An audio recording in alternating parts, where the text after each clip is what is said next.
Olá pessoal, hoje nós vamos falar sobre temas de interesse de pessoa jurídica na questão tributária, questão dos impostos que o governo cobra das pessoas jurídicas. E temos aqui o Dr. Daniel Lima de Deus, ele é nosso amigo, nosso parceiro, associado aqui do nosso escritório e amigo aqui das lides jurídicas.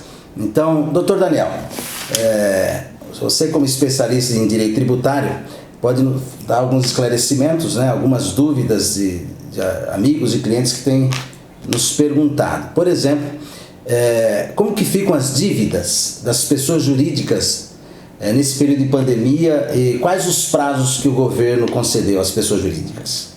Olá, doutor Marcos. Olá a todos. Bom, preocupado com essa questão da pandemia, com a inadimplência das empresas, algumas medidas foram tomadas visando adiar o pagamento, o recolhimento de alguns impostos, contribuições, os tributos em geral.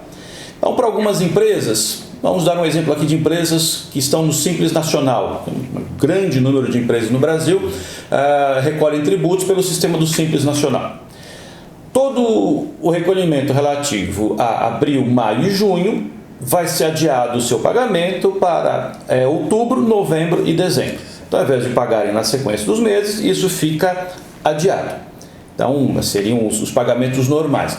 Com relação àquelas empresas que já têm dívidas, o procedimento de cobrança dessas dívidas, inscrição em dívida ativa, arresto de bens, penhoras em execuções fiscais, a orientação do Ministério da Economia e da Procuradoria da Fazenda Nacional é para que esses procedimentos sejam adiados.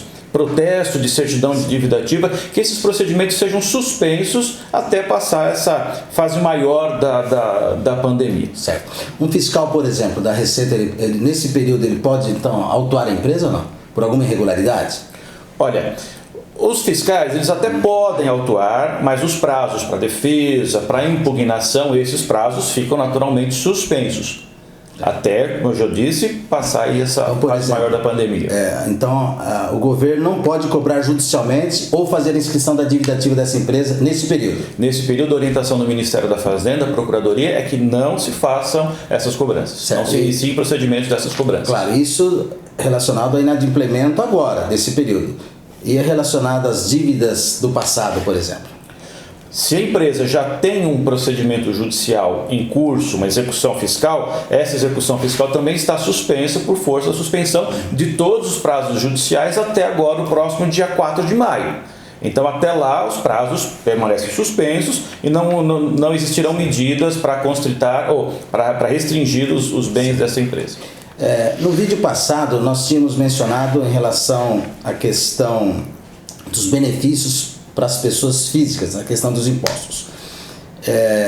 O governo, ele tem algum procedimento, né, agora nesse período de pandemia, que ele pode eventualmente abater os impostos, ou mesmo extinguir, eu sei que depende de lei. Existe algum procedimento para isso? Não. Essas medidas tomadas, adotadas pelo governo, pelo Ministério da Economia, Procuradoria da Fazenda Nacional, elas, digamos assim, são de aplicação automática. Não há nada que o contribuinte, que a pessoa jurídica precise fazer para se beneficiar disso. Seja com o adiamento da necessidade de entregar declarações, fazer recolhimento de tributos, isso está adiado e não é preciso fazer nada, nenhuma medida a mais. Muito bem. Então, quer dizer, o governo ele não criou nenhum tipo de imposto, evidentemente, nesse período de pandemia, não seria razoável, né? Nem no sentido, talvez no sentido econômico sim, mas politicamente, evidentemente que não.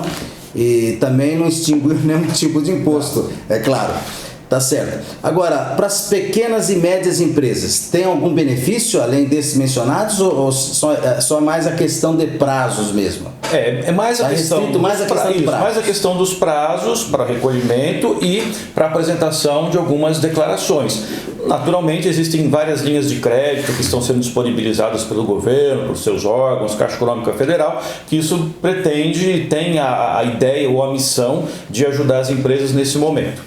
Certo. Sobre o lucro real presumido, você tem alguma coisa para falar sobre isso? Olha, as empresas de lucro real e presumido, geralmente o lucro real são as empresas maiores, é a mesma coisa, o adiamento do pagamento dos tributos e da entrega das declarações, exatamente como para as empresas do Simples Nacional. Certo.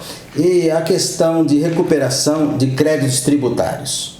Né, ele pode continuar sendo feito nesse período de pandemia, as pessoas podem pleitear esses créditos tributários, mesmo nessa época? Isso é bem interessante, Marcos, porque como não existe, digamos assim, a extinção de nenhum tributo, essa questão da recuperação dos créditos é interessante. O que é recuperação de créditos tributários? É quando a empresa consegue, analisando o seu fluxo, os seus recolhimentos de tributos passados, ela vê ali que muitos tributos foram recolhidos indevidamente, ou a maior, ou porque não são mais exigíveis, e ela então, fazendo essa análise, ela pode construir um crédito onde ela vai receber de volta, ou por forma de restituição, ou compensando os tributos que terá de pagar. Então essa é uma grande oportunidade nesse momento de fazer uma boa análise na sua contabilidade em geral, no seu fluxo de pagamentos, para verificar. Essa que é uma oportunidade excelente no momento de pandemia que vivemos. Doutor Daniel, obrigado